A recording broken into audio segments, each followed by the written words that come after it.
యాకోబు రాసిన పత్రిక 4వ అధ్యాయం. మీలో యుద్ధములను పోరాటములను దేని నుండి కలుగుచున్నవి? దేవుని బిడ్డలారా, దేవుని నమ్ముకున్నటువంటి విశ్వాసుల జీవితాలలో, అంటే మన జీవితాలలో యుద్ధాలు ఉన్నాయి, పోరాటాలు ఉన్నాయి. అంటే యుద్ధాలంటే మనకు అర్థం కాదేమో కానీ తగువులు, గొడవలు ఉన్నాయి. యుద్ధం అనగానే మనం ఖడ్గం, డాలు ఈ చూస్తా, అది కాదు. దేవుని నమ్ముకున్నటువంటి బిడ్డల జీవితాలలో తగువులు ఉన్నాయట, గొడవలు ఉన్నాయట. దేని నుంచి కలుగుతున్నాయి గొడవలు? దేని నుంచి కలుగుతున్నాయి ఈ యొక్క డిస్టర్బెన్సెస్? అంటే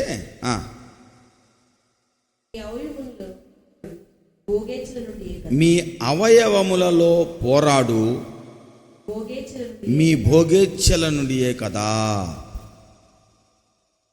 మన అవయవాలలో భోగ ఇచ్ఛలున్నాయట. మన శరీరములో, అంటే మన శరీర అవయవాలలో భోగం కొరకు ఆశలు ఉన్నాయి. మన కంటిలో ఆశ ఉంది, మన శరీరములో ఆశ ఉంది, శరీరానికి ఆశ ఉంది. మన చెవులకు ఆశ ఉంది, చెడ్డవాటిని వినాలని, చెడ్డవాటిని చూడాలని మన కళ్ళల్లో ఆశలున్నాయి. వేరే వాటిని పట్టుకోవాలని, వాటేసుకోవాలని, హత్తుకోవాలని మన చేతులకు, మన శరీరానికి ఏముంది? ఆశలున్నాయి. ఈ ఆశల వలనే గొడవలు, ఈ ఆశల వలనే పోరాటాలు, ఈ ఆశల వలనే భయంకరమైనటువంటి వ్యతిరేకతలు. ఎవరిలో ఉన్నాయి ఇవి? నాన్ గాడ్లీ పీపుల్లో కాదు, గాడ్లీ పర్సన్స్, దేవుని బిడ్డలము అనుకుంటున్న మనలోనే ఉన్నాయి, మన మధ్య ఉన్నాయి. చదువమ్మా.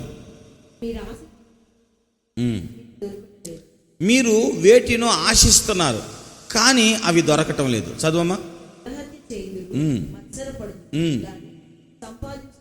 మీరు దేనికోసమో ఏదో పొందుకోవాలని వేటినో మీ శరీర సంబంధమైనటువంటి ఆశలను నెరవేర్చుకోవటానికి, వేటినో సంపాదించుకోవటానికి మీరేం చేస్తున్నారయ్య అంటే గొడవలు పడుతున్నారు, వేరే వాళ్ళ సాక్ష్యాలని హత్య చేస్తున్నారు. ఏమండి? భయంకరమైనటువంటి పనులు మీరు చేస్తున్నారు, అక్రమమైన పనులు ఎన్నో చేస్తున్నారు, కానీ మీరు సంపాదించుకోలేకపోతున్నారు. మత్సరపడుతున్నారు కానీ సంపాదించుకోలేకపోతున్నారు. అంటే వేరే వాళ్ళతో పోల్చుకుంటున్నారు, కంపేర్ చేసుకున్నారు, పోల్చుకుంటున్నారు, కానీ ఏం చేస్తున్నారండి? సంపాదించుకోలేకపోతున్నారు. పోట్లాడుదురు, యుద్ధము చేయుదురు, కానీ ఏమండి వాటిని పొందుకోవటానికి ఇంట్లో గొడవలు వేస్తున్నాం భయంకరంగా. అది రావాల్సిందే, పొందాల్సిందే, కొనాల్సిందే అని మనం ఏం చేస్తున్నామంటే పోట్లాడుతున్నాం, గొడవలు పడుతున్నాం. కానీ దేవుని అడగనందున మీకేమీ దొరకదు. మనలో చాలామంది దేవుని అడిగేటటువంటి వారిమిగా లేము. దేవుని అడగకుండా ఎన్నో పోరాటాలు చేస్తూ ఉంటాం. దేవుని అడగకుండా ఎన్నిటినో పొందుకోవాలని యుద్ధాలు చేస్తూ ఉంటాం, గొడవలు పడుతూ ఉంటాం, రెచ్చిపోతూ ఉంటాం, మత్సరపడుతూ ఉంటాం, కుళ్ళుకుంటూ ఉంటాం. దేవునిని అడగనందువలన మనం ఇవన్నీ ఎన్ని చేసినా దేవునిని అడగనందువలన మనము ఆశించినవి, మనము కోరుకున్నవి మనం పొందుకోలేకపోతున్నాం. ఎందుకని అన్నా? వేరే వాళ్ళు గొడవ పడుతున్నారు నాయ్, వేరే వాళ్ళు పోరాటం చేస్తున్నారు నాయ్, వేరే వాళ్ళు యుద్ధాలు చేస్తున్నారు నాయ్, మరి వాళ్ళు పొందుకుంటున్నారుగా. వాళ్ళు పొందుకోవచ్చు.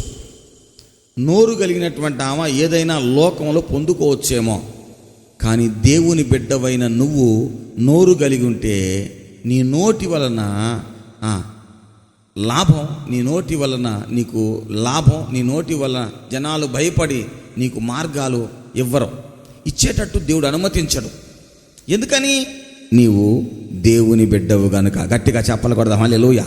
దేవుని బిడ్డలు ఎలా ఉండాలని, దేవుని బిడ్డలు ఎలా ఉండాలని కోరుకుంటున్నాడు, దేవుని బిడ్డలు ఎలా పొందుకోవాలని కోరుకుంటున్నాడు. దేవుని బిడ్డలు ఎలాగా గెట్టింగ్ పొందుకోవాలని, ఆశీర్వాదము దేవుని బిడ్డలు ఎలా పొందుకోవాలని కోరుకుంటున్నాడు దేవుడు ఒక మార్గాన్ని సెట్ చేశాడు. దేవుడు ఒక మార్గాన్ని మన కొరకు ఏర్పాటు చేశాడు. ఏమండోయ్, వింటున్నారా? దేవుని నమ్ముకున్న నీ జీవితంలో ఆశీర్వాదాలు రావటానికి దేవుడు నీ కోసం ఒక మార్గాన్ని ఏర్పాటు చేశాడు. ప్రేమను పొందుకోవటానికి ఒక మార్గాన్ని ఏర్పాటు చేశాడు. హల్లెలూయా. ఐక్యతని పొందుకోవటానికి ఒక మార్గాన్ని ఏర్పాటు చేశాడు. ఆశీర్వాదాన్ని పొందుకోవటానికి ఒక మార్గాన్ని ఏర్పాటు చేశాడు నీ జీవితంలో. ఏమిటో తెలుసా మార్గం? ప్రార్థన. గట్టిగా చప్పట్లు కొట్టు. హల్లెలూయా. నిన్ను ప్రేమించే వాళ్ళు ఎవ్వరు లేరా? దానికోసం పోరాడుతున్నావా? అయితే గుర్తుపెట్టుకో, అలా కాదు. ప్రార్థన చేస్తే నీ చుట్టూ ప్రేమని ఆయన కురిపిస్తాడు. గట్టిగా చప్పట్లు కొడదాం. హల్లెలూయా. నీవు వేటిని ఆశిస్తున్నావో నా ప్రియమైన స్నేహితుడా, నీవు వేటిని ఆశిస్తున్నావో? దేవుని నమ్ముకున్న మనము పోరాడితే, గొడవ పడితే, డిస్టర్బ్ చేస్తే మనము వాటిని పొందుకోలేము. మనం ఆశించినటువంటి వాటిని పొందుకోలేము. మరి మనం ఆశించిన వాటిని ఎలా పొందుకోగలము అంటే ప్రార్థన ద్వారా పొందుకోగలం. గట్టిగా చప్పట్లు కొడదాం. హల్లెలూయా. నీ జీవితంలో నీవు ఏదైనా పొందుకోవటానికి నీ దేవుడు నీకు ఏర్పాటు చేసిన మార్గము ప్రార్థన. గట్టిగా చప్పట్లు కొడదాం. హల్లెలూయా. మరి వేరే వాళ్ళకి వాళ్ళది వేరు. వాళ్ళు గొడవ పడతారు, చంపుతారు, బెదిరిస్తారు, లంచం ఇస్తారు, డబ్బుని ఎరగావేస్తారు, అందాన్ని ఎరగావేస్తారు. వాళ్ళు పొందుకోవటానికి ఏ రకరకాలైనటువంటి వాటిని వాళ్ళు ఉపయోగిస్తారు. ఏమండి? ఫంక్షన్లు ఏర్పాటు చేస్తారు, గణపరుస్తారు, సెలవులు కప్పుతారు, ఎన్నెన్నో చేస్తారు. ఎన్నెన్నో వ్యూహాలు పన్ని వాళ్ళు అనుకున్నవి వాళ్ళు పొందుకోవడానికి ప్రయత్నం చేసి వాళ్ళు పొందుకుంటారు. వాటిల్లో దేవుని ఆశీర్వాదం ఉండదు. అవి వచ్చిన తర్వాత వాళ్ళకి కష్టం, బాధ ఎన్నో ఉంటాయి. కానీ నీ జీవితం అలా కాదట. నీ జీవితంలోకి వచ్చే ప్రతిదీ దేవునికి ప్రార్థన చేయటం ద్వారా నీ జీవితంలోకి ప్రతిదానిని పొందుకోవాలని నా దేవుడు నీకు సెలవిస్తున్నాడు ఈరోజు. హల్లెలూయా. హల్లెలూయా. హల్లెలూయా. మీకు అర్థమవుతుందా ఈ మాట?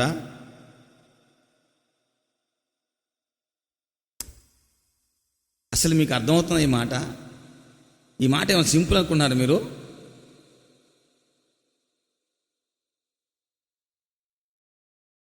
చిన్న ఎగ్జాంపుల్ చెప్తా. నా గదిలో ఇటుపక్క అటుపక్క లైట్స్ ఉన్నాయి. నైటు ప్రార్థన చేసుకుంటుంటే నాకు లైట్ ఉంటే కళ్ళు బాగా నొప్పులు పుడతా ఉంటాయి. నాకు లైట్ పడదు. నైట్ బాగా కళ్ళు మూసుకుని, రెప్పలకు కళ్ళు మూసుకున్నా కానీ ఆ లైటింగ్ పడతా ఉంటే నాకు బాగా డిస్టర్బెన్స్ ఉంటుంది. చిన్నప్పటి నుంచి నాకు అది. సో నేను పడుకోవాలంటే లైట్ ఉండకూడదు. అలాగే నేను చదువుతున్నప్పుడు కూడా నాకు చుట్టూ లైట్లు ఉంటే కొంచెం కష్టంగా ఉంటుంది నైట్. సో నేను ఒకరోజు అనుకున్నాను, దేవా ఈ మధ్యకాలంలో ప్రభువా నాకు టేబుల్ ల్యాంప్ ఉంటే బాగుంటుంది. ఏంటది? టేబుల్ ల్యాంప్ ఉంటే బాగుంటుంది. అంతకుముందు నేను అట్లా అనుకుంటే ఏదో పాత టేబుల్ ల్యాంప్ ఒకటి వచ్చింది. అది ఎక్కడో పడేశారు పిల్లలు, ఏది ఈ సర్దుతున్నటువంటి దాంట్లో. నేను దానికోసము ఈరోజు అడుగుదాము పిల్లల్ని, అమ్మా అది ఎక్కడో పెట్టినారు, అయ్యా ఎక్కడో పెట్టినారు, అది ఉందా ఏమో చూడండి రా బాబు అని అడుగుదాం అనుకున్నా. హల్లెలూయా. మీకు అర్థమవుతుందని చెప్పేది. అది నా అవసరం. అది మీకేమనిపిస్తుంది? చాలా చిన్నది, మనం వెళ్ళి కొనుక్కుంటే సరిపోద్ది కదా అనుకుంటారు మీరు. హల్లెలూయా. నేను చెప్పేది మీకు అర్థమవుతుందా? చిన్నదేగా. కానీ నేను ప్రార్థన చేసుకున్నా, ప్రభా నాకు ఒక ల్యాంప్ ఉంటే బాగుండు. ఒక చిన్న ప్రార్థన చేసుకున్నా అంతే. హల్లెలూయా. నాకు ఒక సమాచారం వచ్చింది, నాకు టేబుల్ ల్యాంప్ ఇప్పుడు కొనబడింది ఒక చోట. దేవునికి స్తోత్రం. హల్లెలూయా. నేను ఎవరిని అడగలా. ఎందుకు చెబుతున్నానంటే మనం పొందుకునే ప్రతిదీ ప్రార్థన ద్వారా పొందుకోవాలని దేవుని యొక్క ఆశ. దేవుని యొక్క ఉద్దేశం ఏంటంటే నీ ప్రతి అవసరత వినాలి వినాలి. నీ ప్రతి అవసరత పోరాటం ద్వారా, తగువాటం ద్వారా, గొడవ పట్టడం ద్వారా నీ అవసరత తీర్చాలని దేవుడు ఆశించటంలా, నీవు మోకరించడం ద్వారా నీ ప్రతి అవసరత తీర్చాలని నీ దేవుడు కోరుకుంటున్నాడు నీ జీవితంలో. గట్టిగా చప్పలు కొడదాం. హల్లెలూయా, హల్లెలూయా. నేను చెప్పేది మీకు అర్థమవుతుందా? ఇది విశ్వాసి యొక్క జీవన విధానం.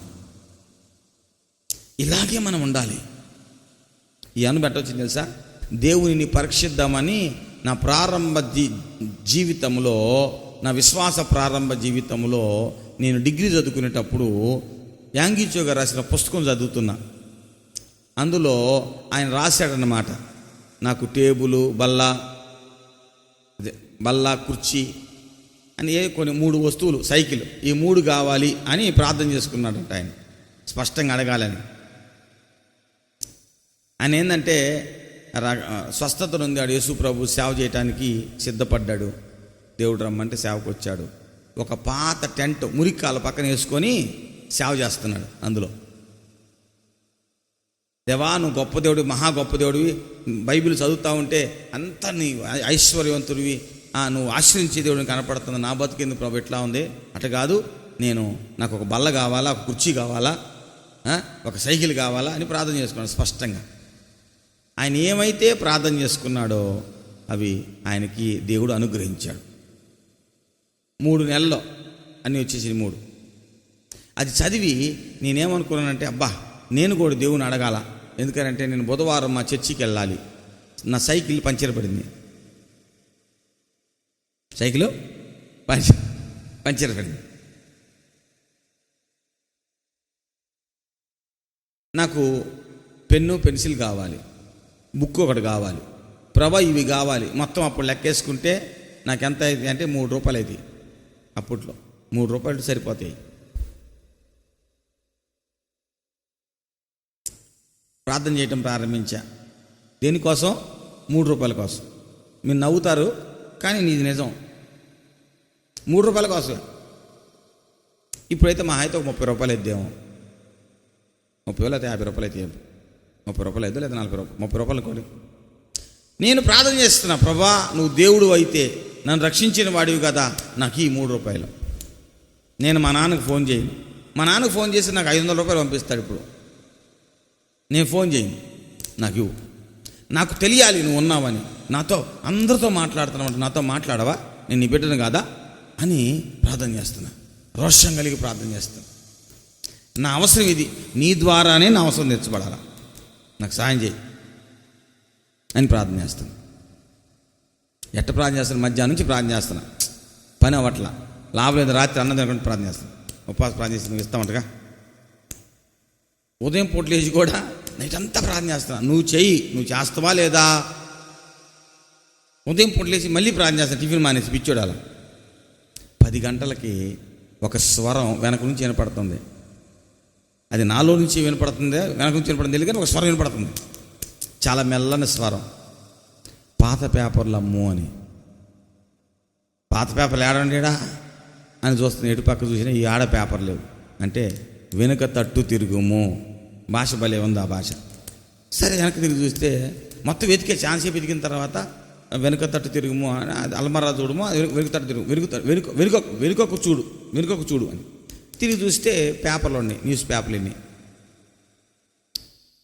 నేను అవి చూసి ఈ అమ్మితే, ఈ అమ్మాలంటే ప్రభా ఈ అమ్మితే ఎంత వస్తాయి న్యూస్ పేపర్లు, ఈ అమ్మాలంటే ఆడికి వెళ్ళాలా, అప్పుడు మార్కెట్కి వెళ్ళాలా. నేను ఉంది ఏటగ్రహారంలో. నవ్వుకున్నా, ఏంది ప్రభా నువ్వు భలేవాడివేనే అంటున్నా, తెలియకుండానే. మళ్ళా ప్రార్థన, నువ్వు ఇవ్వు 3 రూపాయలు ఇస్తావా ఇవా. నేనేంది ప్రార్థన చేస్తే 3 రూపాయలు కింద పడాలని. పిచ్చి విశ్వాసం. శోధిస్తున్నా దేవుణ్ణి. ఒకే మాట, పేపర్లు అమ్ము. ఎట్ట పోతానయ్యా, సైకిల్ లేదు, ఎట్ట నడుచుకుంటూ పోతా, ఆటోకు పడక డబ్బులు లేవు. మళ్ళా అదే మాట, పాత పేపర్లు అమ్ము. అంతలోకి ఒకడు పాత పేపర్లు కొంటాం, పాత పుస్తకాలు కొంటాం అనుకుంటూ పోతున్నాడు ఒకడు. ఓరే నాయనా ఏదో బాగుండటుంది అనుకో నవ్వుకుంటున్నా లోపల నాకు నేనే అనుకుంటా. ఆ స్వరం చెబుతున్న మాట అనుకుంటా, ఇవ్వు ప్రభా అంటున్నా. అంటే మళ్ళా చెబుతున్నా స్వరం. అమ్మో సరే బయటికి వెళ్ళి చూసా. సరే ఇదంతా పెద్ద స్టోరీలండి. మొత్తానికి ఆ పేపర్లో అమ్మితే ఆ కొంచెం పేపర్లో అవి చాలా బరువు ఉండేవి. వాడు ఎంత ఎతికినా ఎంత తిరిగేసి చూసిన పేపర్లో అవి మామూలు పేపర్లే, కానీ ఎందుకు అంత బరువు వాడికి అర్థం కావట్లా. మొత్తానికి వాడు నాకు 6 రూపాయలు ఇచ్చాడు. నేను ఎంత అడిగా? నీ 3 రూపాయలు అడిగితే ఆయన నాకు 6 రూపాయలు ఇచ్చాడు. లోపలికి వచ్చి ఏడ్చా, లోపలికి వచ్చి గంతులేసా, ఎగిరా, కేకలేసా, ఏడ్చా. నువ్వు గొప్పోడివయ్యా, నువ్వు గొప్పోడివయ్యా, ప్రార్థన ఆలకించే దేవుడు అయ్యా, నేను అడిగింది ఒకటి, నువ్వు ఇచ్చిందయ్యా అని చెప్పి సంతోషంగా అవి కొనుక్కొని మిగిలిన తీసుకెళ్ళి సంతలేసా. గట్టిగా చప్పలు కొట్టి దేవుని స్తోత్రం చేద్దాం. హల్లెలూయా. నీ ప్రతి అవసరతను, నీ వ్యక్తిగత ప్రతి అవసరతను మోకాళ్ళ ద్వారా నువ్వు పొందుకునేటటువంటి దానివిగా ఉండాలని నా దేవుడు నీ కొరకు మార్గాన్ని సిద్ధం చేశాడు. గట్టిగా చప్పలు కొడదాం. హల్లెలూయా. గుర్రానికి బలం కాళ్ళల్లో ఉంటుంది. దేవునికి స్తోత్రం. హల్లెలూయా. సైనికునికి బలం తన యొక్క కాళ్ళల్లో ఉంటుంది. దేవునికి స్తోత్రం. హల్లెలూయా. ఇదిగో నీ విశ్వాసమైన నీ బలం నీ మోకాళ్ళల్లోనే దేవుడు ఉంచాడు. గట్టిగా చప్పట్లు కొట్టి దేవునికి స్తోత్రం చేద్దాం. హల్లెలూయా. మనలో ఎంతమంది మన వ్యక్తిగత అవసరతల కొరకు దేవుని సన్నిధిలో ప్రార్థన చేసేవారికి ఉన్నామో? This is very important. This is very important. మనము ఉద్యోగం చేయటం ద్వారా వచ్చే డబ్బుతో మనం బతకొచ్చు అనుకుంటున్నాం, కానీ దానికంటే ముందు దేవునికి ప్రార్థన చేయటం ద్వారా మనము బ్రతుకుదుమ్మగాక. మనకి శాలరీ 2 రోజులు ఆలస్యమైతే టెన్షన్ పుడుతుంది, కానీ మనం ప్రార్థన చేసుకుంటూ ఉంటే శాలరీ 4 రోజులు ఆలస్యమైన మన అవసరతలు తీర్చబడతానే ఉంటాయి. గట్టిగా చప్పలు కొడదాం. హల్లెలూయా. ఎవరో వస్తారు దాన్ని ఇస్తారు, ఎవరో వస్తారు డబ్బులు ఇస్తారు, ఎవరో వస్తారు మనకు కావాల్సిన వస్తువులు తీసుకొచ్చి ఇస్తారు. ఉన్నప్పుడు వీళ్ళు అని వెళ్ళిపోతారు. నా దేవుడు ఈరోజు నీతో ఏం మాట్లాడుతున్నాడంటే, ప్రార్థన ద్వారా నీవు సమస్తాన్ని పొందుకోగలవు. గట్టిగా చప్పట్లు కొట్టి దేవునికి స్తోత్రం. హల్లెలూయా. నీవు ఒకవేళ ఒంటరిగా బ్రతుకుతున్నావేమో సహోదరుడా, నీవు ఒకవేళ ఒంటరిగా బ్రతుకుతున్నావేమో సహోదరి, నీకెవ్వరు తోడు లేని పరిస్థితిలో ఉన్నారేమో, నా పరిస్థితి ఏంటో అని అనుకుంటున్నావేమో. ఇదిగో ప్రార్థన ద్వారా నీ ప్రతి అవసరత తీర్చబడుతుంది. గట్టిగా చప్పట్లు కొడతాం. హల్లెలూయా. తమ్ముడా, ప్రార్థన ద్వారా నీకు కావలసిన ఉద్యోగము నీకు కలుగుతుంది. ప్రార్థన ద్వారా నీకు కావలసిన ఐశ్వర్యము నీకు కలుగుతుంది.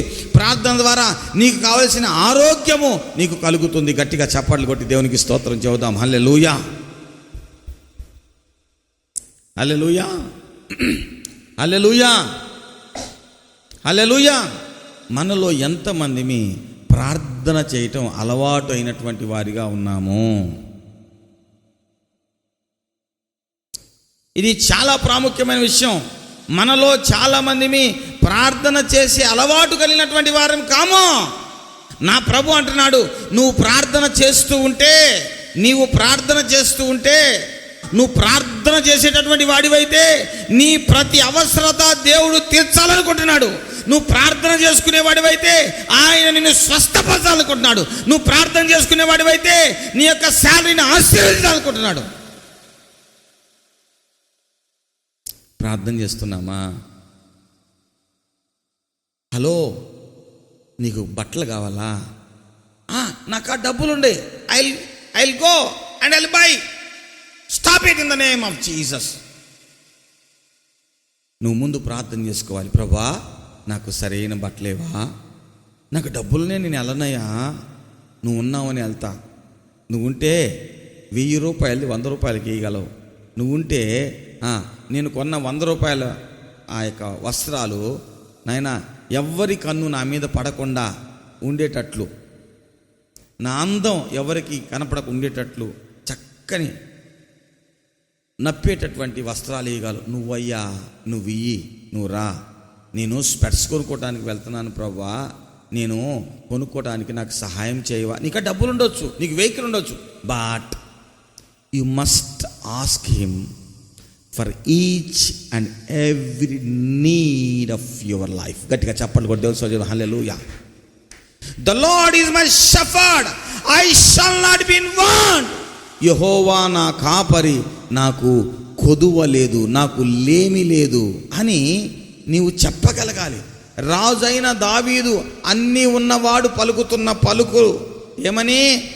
దేవుడు నా కాపరి, నాకు లేమి లేదని. ఎప్పుడు చెప్పాడు ఆ మాట?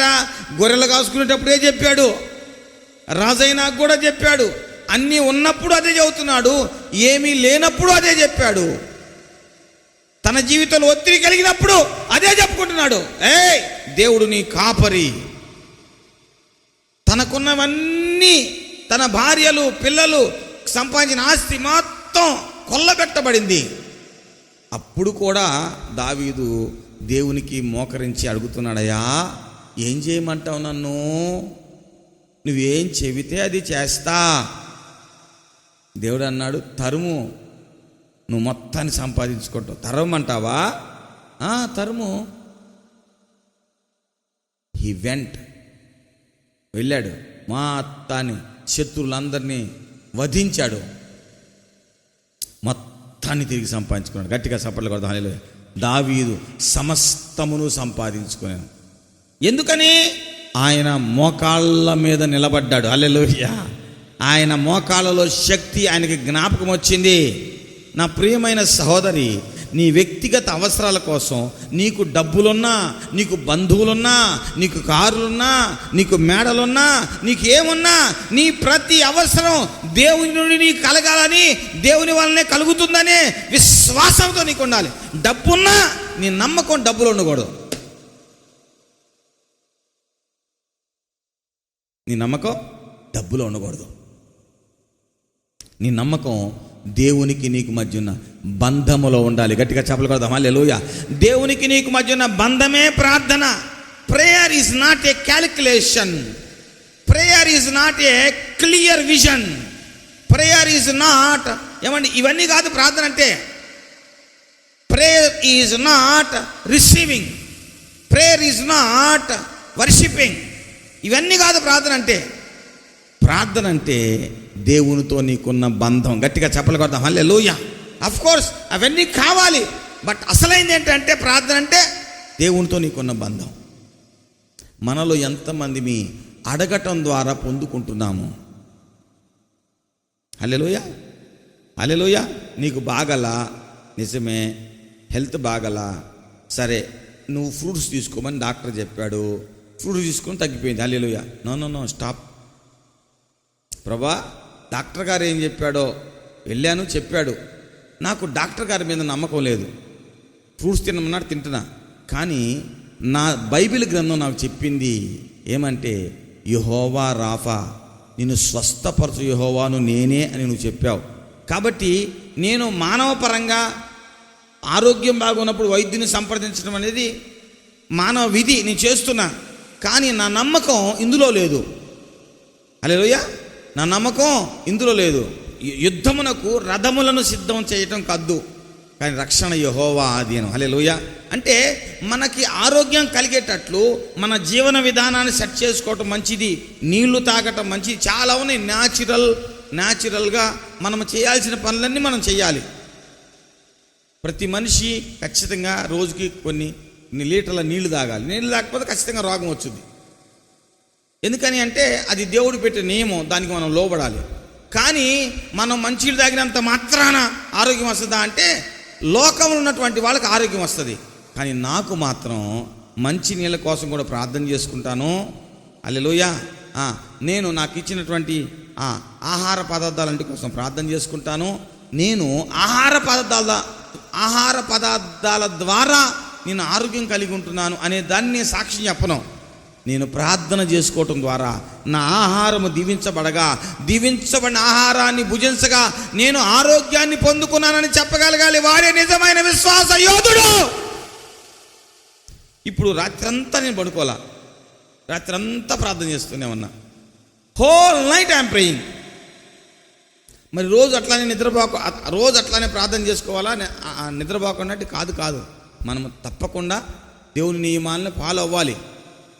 కొన్నిసార్లు ఆయన ఆ నియమాలు రద్దు చేసి ప్రార్థన చేపిస్తే ప్రార్థన చేయాలి.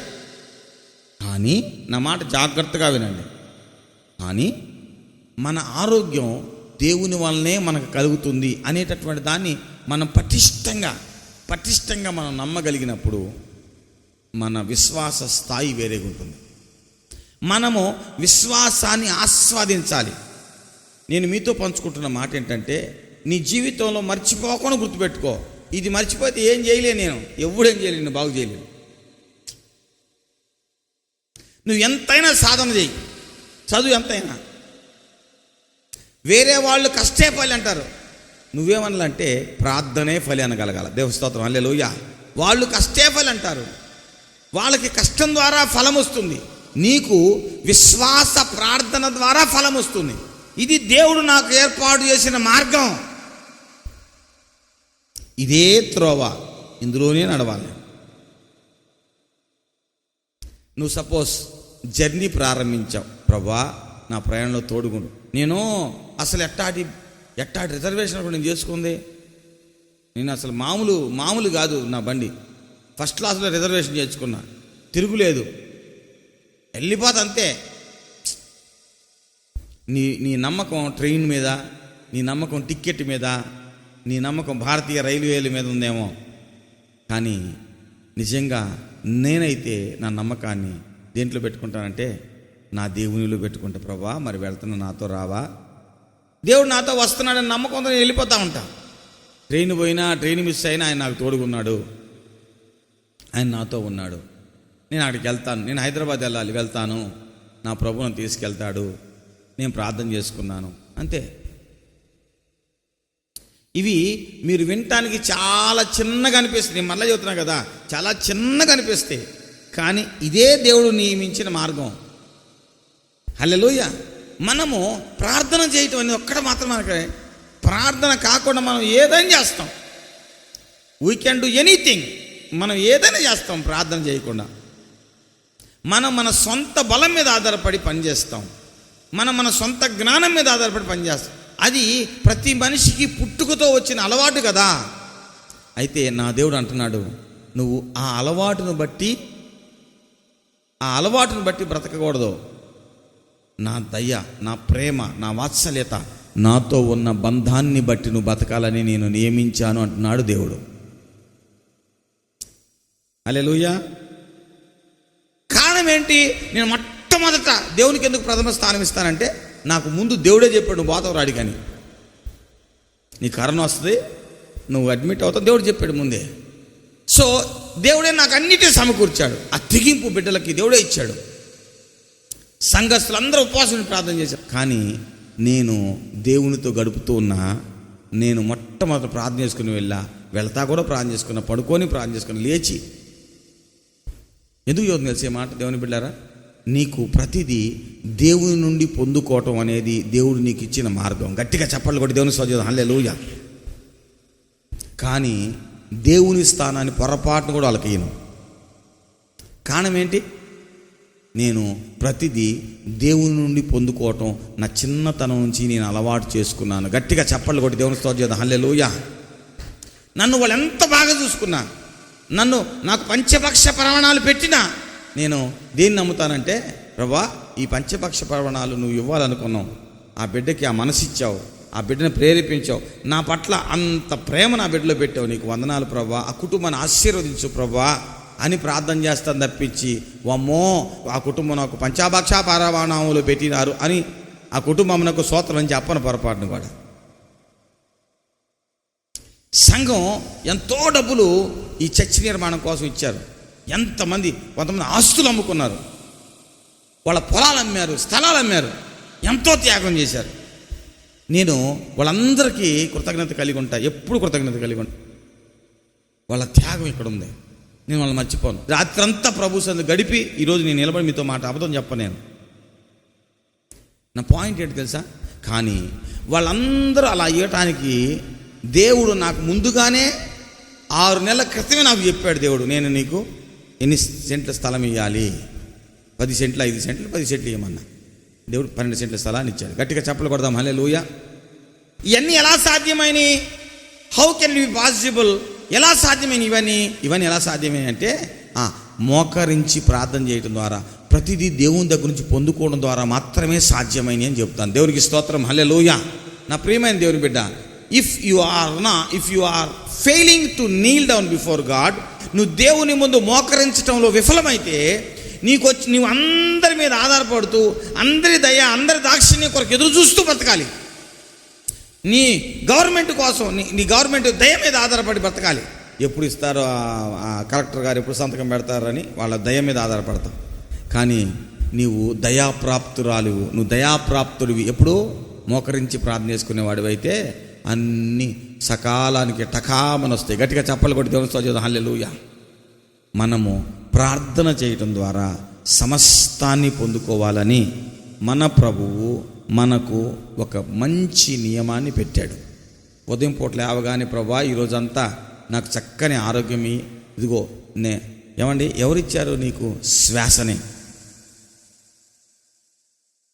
ఎవరిచ్చారు శ్వాసని? ఎవరిచ్చారు ఈ గాలిని? ఎవరిచ్చారు లైట్ని? మనం ఏదో సాధించినట్టు బడాయి కొడతా ఉంటాం. అసలు యాక్చువల్లీ ప్రార్థన ద్వారానే మనం సమస్తాన్ని పొందుకునేటట్లుగా ఉండాలని దేవుడు మన విషయంలో నియమించాడు. అందుకే భక్తులు, ప్రార్థనాయోధులైనటువంటి యాకోబు అంటున్నాడు, మీరు దేవుని అడగనందువలన మీరేమీ పొందుకోవటం లేదు. వరాలు ఇచ్చినవాడు వరాలను వాడుకుంటాడు. నా పని ఏంటి? ఆయనకు అందుబాటులో ఉండటమే. గట్టిగా చెప్పలు కొట్టడం, హల్లెలూయా.